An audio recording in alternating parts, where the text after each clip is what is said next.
అయితే గౌతమ్ ప్రసాద్ గారు మీరు చెప్పండి, తెలంగాణలో లేఖస్త్రాల రాజకీయం పైన మీరేం చెప్తారు? చక్రి గారికి, మీకు, మన ప్యానెల్లో ఉన్న పెద్దలందరికీ కూడా గుడ్ ఈవినింగ్ అండి.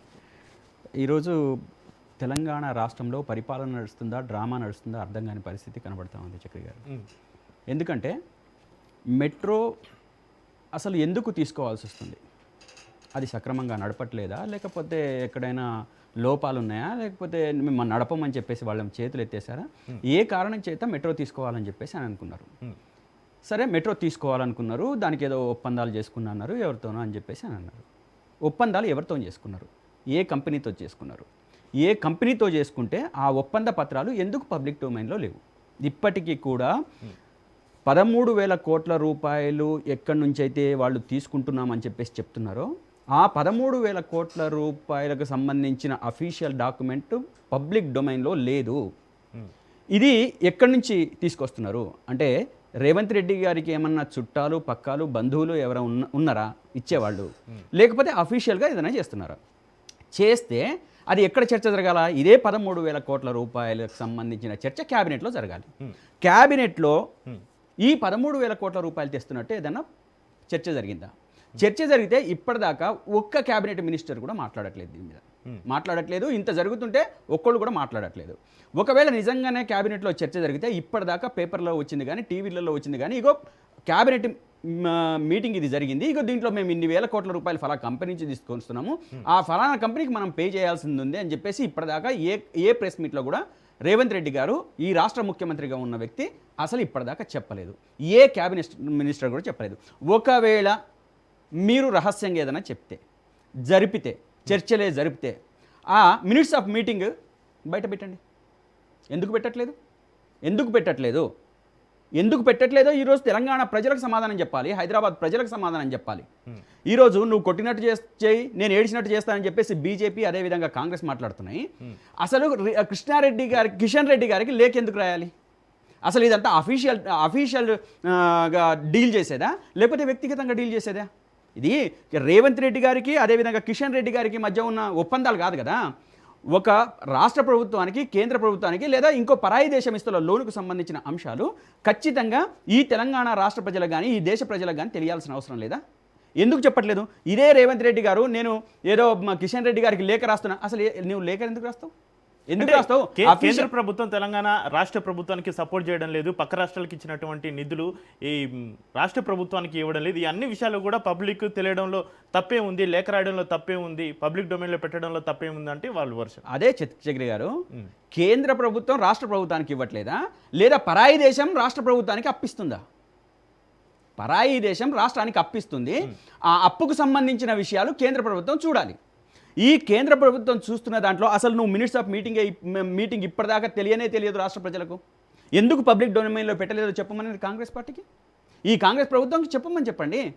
ఇది వ్యక్తిగత వ్యవహారం. ఒకవేళ అదే కరెక్ట్ అయితే, వాళ్ళ ప్రాసెస్ కరెక్ట్ అయితే, రేవంత్ రెడ్డి గారు ఎవరిని అడగాలి? కేంద్ర ప్రభుత్వాన్ని అడగాలి. కేంద్ర ప్రభుత్వంలో మోడీ గారిని అడగాలి. మోడీ గారు ఎవరికి ఆర్డర్ ఇవ్వాలి? వైష్ణవి అశ్వని కుమార్కు ఇవ్వాలి. ఎవరు? అది రైల్వే శాఖ మంత్రి.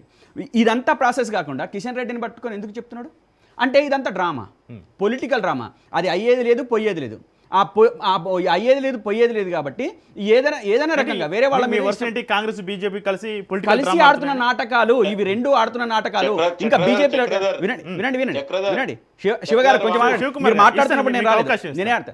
ఒకవేళ నిజంగా కూడా, ఒకవేళ శివకుమార్ గారు రైల్వే శాఖ మంత్రిని కలుస్తుండు, ఇన్ని రోజులు ఏం చేసిండ్రా శివన్న? ఇన్ని రోజులు ఏం చేసిరు? గోటీలు కొట్టిర్రా? ప్రభుత్వం ఏం చేసింది? గోటీలు కొట్టిందా? చెప్పే. ఇన్ని 70 సార్లు పోయిండే, ఇవాళకి 71సారి. ఈ రోజుటికి పోయిన దానికి ప్రకారము 71సారి కేంద్రానికి రేవంత్ రెడ్డి గారు కలిసినని చెప్పేసి అఫీషియల్గా ఆయన ప్రెస్ మీట్లలో చెప్పిన మాటలు. ఏం చేసిండ్రు? ఏ గడ్డి పీకిండ్రు? ఏం పీకి కట్టలు కట్టిండ్రో చెప్పండి తెలంగాణ రాష్ట్ర ప్రజలకు. ఈరోజు మీరు పబ్లిక్ ముందు వచ్చేసి అబద్ధాలు మాట్లాడి, ఇప్పుడు హెచ్ఎండిఏ దీంట్లో ఎలక్షన్స్ ఉన్నాయి కాబట్టి, హైదరాబాద్లో ఎలక్షన్స్ ఉన్నాయి కాబట్టి మీరు నాటకాలా? అసలు మీరు 2 కోట్ల చదరపు మీటర్ల భూమిని మీరు ఏం చేయదలుచుకున్నారు? మెట్రోకు సంబంధించిన భూమిని మీరు ఏ లెక్క ప్రకారం ఈరోజు తెలంగాణ ప్రజలకు లెక్క చెప్పదలుచుకున్నారో చెప్పండి. మీరు ఏ లెక్క ప్రకారం చెప్తారో చెప్పండి. మీరు ఇన్ని లక్షల కోట్ల వేల కోట్ల రూపాయల ఒక ప్రాజెక్టుని ప్రజలకు తెలియకుండా గుంబనంగా రహస్యంగా లోపల మీకు జరిగిన ఒప్పందాలు ఏంది? ఎవరెవరికి మధ్య ఒప్పందాలు జరిగినాయి? ఏ రకంగా ఈ తెలంగాణ రాష్ట్రానికి దోపిడీ చేయడానికి మీరు ప్లాన్ చేసినారో చెప్పండి. దానికి కేంద్ర ప్రభుత్వం అడ్డం పెట్టి లేదా కిషన్ రెడ్డి గారికి అడ్డం పెట్టి మాట్లాడతారా మీరు? అసలు వాళ్లకు మీకు సంబంధం ఏముంది? మీరు బయట మీరు ఇప్పటిదాకా పబ్లిక్ డొమైన్లో ఎందుకు పెట్టలేదు ఈ చర్చ? మీ జీవోలు కానీ, మీ అఫీషియల్ డాక్యుమెంట్ కానీ, మీరు అఫీషియల్గా కేంద్ర ప్రభుత్వానికి అడిగిన లెక్కలు కానీ, లేదా అఫీషియల్గా కేంద్ర ప్రభుత్వానికి మా ఐఆర్ఎఫ్సికి సంబంధించిన నిధులకు సంబంధించిన మోదీ గారికి అనేక సార్లు కలిసినారు కదా, మరి ఎందుకు మాట్లాడలేదు? ఎందుకు మాట్లాడి ఈరోజు నిధులు తీసుకురాలేదు? అంటే మీరు తెలంగాణ ప్రజల్ని అంటే పిచ్చోళం చేయడం. ఈరోజు తెలంగాణ రాష్ట్రంలో చక్రి గారు తెలంగాణ రాష్ట్ర ప్రజలకు పిచ్చోళం చేసి పిచ్చోడి చేతిలో రాయిలు లాగా ఈరోజు ప్రభుత్వం మారిపోయింది, పరిపాలన మారిపోయింది.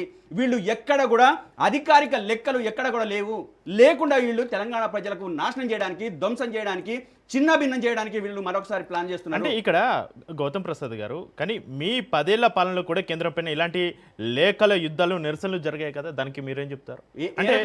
అంటే అప్పుడు అది డ్రామా కూడా మేము అఫీషియల్ డాక్యుమెంట్స్, అఫీషియల్ లేఖలు రాసినాం తప్ప ఈ రోజు లవ్ లెటర్స్ రాసినట్టు కిషన్ రెడ్డి గారికి లవ్ లెటర్ రాసినట్టు రాయలేదు. మేము కేంద్ర ప్రభుత్వం పైన ఫైట్ చేశారు. మేము కేంద్ర ప్రభుత్వానికి డైరెక్ట్ గా మేము స్ట్రగుల్ చేసినాం. నిధులు ఇవ్వలేదని మీరు ఫైట్ చేశారు. జిఎస్టీ నిధులు కానీ లేకపోతే ఇంకో నిధులు కానీ మా అభివృద్ధికి సంబంధించిన అఫీషియల్ గా డాక్యుమెంట్స్ ఉన్నాయి, మా ఈ లెటర్స్ ఉన్నాయి. మేము ఇట్లా కిషన్ రెడ్డికి ఏ లెక్క చొప్పున రాస్తారండి? పర్సనల్ ఇదేమన్నా మీరు చెప్పండి. పర్సనల్ ఒక రాష్ట్రానికి సంబంధించిన ₹1, ₹2 కాదు.